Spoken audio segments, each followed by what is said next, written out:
name is Nathan Whittle, and I'm going to be presenting the 7 basic priorities in a wilderness survival situation.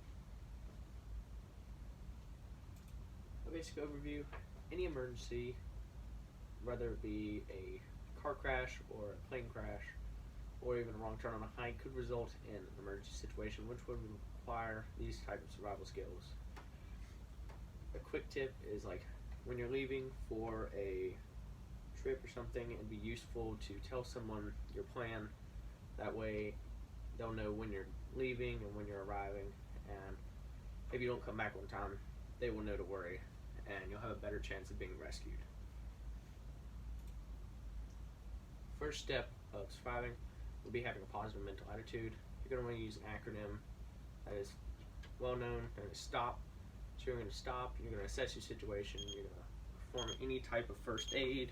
You're going to turn off your fucking alarm clock. You're going to perform any type of first aid and assess your current inventory. And you're going to think. You're going to assemble whoever you're with, whether it's you or a group, and you're going to try and figure out your rough location based off of landmarks or a map if you have one, or where you think you might have been in relation, in the event of a plane crash. You'd think if you were traveling south, you're probably somewhere from point A to point B. You're going to observe. So you're going to reassess all your conditions, such as where you're at, like the kind of biome, like what kind of ecosystem. So if it's rainy or it's cold or it's very warm with little shelter around, that's going to be a major factor in whether or not you can overcome your challenges. And then P stands for plan. So you're going to create a plan with your group members or yourself, and you're not going to take any hasty movements. Although haste in the body, humankind's natural reaction to getting lost or something would be to panic. In this situation, this is the main reason that we do this is because you do not want to panic. Because if you're going to make a hasty decision to try and relocate yourself, most people get saved within the first 24 hours, relatively close to where they were first stranded. And if you're going to make that hasty decision to leave, that is it's you, whether or not you're going to survive. Second will be first aid. So you're going to try and prevent any type of life-threatening illnesses or any type of little illnesses, just to make sure it doesn't hinder you later on. The basis of first aid is to preserve life and prevent worsening injury, and relieving pain is possible, but it's not completely useful as long as you are preserving life.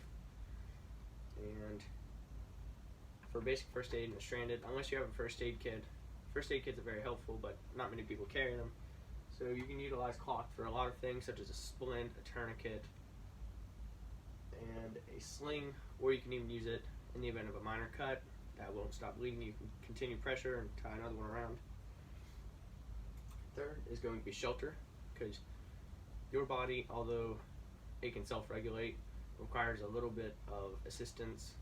So if you're constantly sitting out in the heat in your situation, you're going to burn off a lot of energy, use all your resources. So if you can find some shade, your body can do the rest to self-regulate, and you can continue on from there.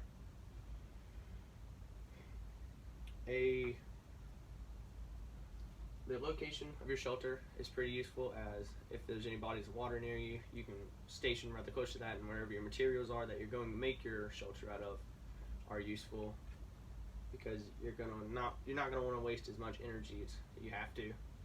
And a very common shelter that would normally be made is a lean-to. It's going to be against a large object that's pretty stationary, and then you're going to stack sticks or long objects perpendicular to it and kind of lean it to it, and then fill in the cracks and whatnot with some type of filler, such as dead grass, dead leaves, live leaves, or any type of thing. And then you're going to insulate the ground, because that can also steal your body heat. So you're going to use the same thing that you would have used to insulate your cover as your ground tarp. Fourth is going to be fire. Fire is very useful because it's going to be there for warmth, for purifying your water, for signaling, or for cooking later on. For fire, you're going to need to find 3 resources, which is tinder, kindling, and fuel. Tinder is going to be light stuff such as pine needles or dead grass or something that's going to catch on fire really quick, but it's going to burn out. And then kindling is going to be stacked on top of that tinder. Kindling will be twigs and whatnot, smaller than a finger, that will catch easily from that tinder.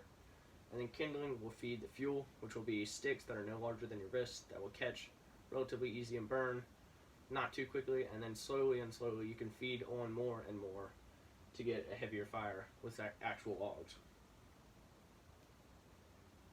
A good rule of thumb is 2 handfuls of tinder, 2 armloads of kindling, and enough fuel to continue your fire going. Methods of starting your fire: you can start with the traditional ones. If you have a lighter or matches or flint and steel, and you know how to use that, you can do that. But the less conventional way, you can use a battery and a gum wrapper or some type of thin metallic object that can catch on fire due to the resistance, or even a magnifying lens or some type of configuration of a lens such as a water bottle, and you can concentrate sunlight into a dark piece of flammable material and catch that on fire. Next will be signaling. Signaling is going to be useful for finally getting you rescued.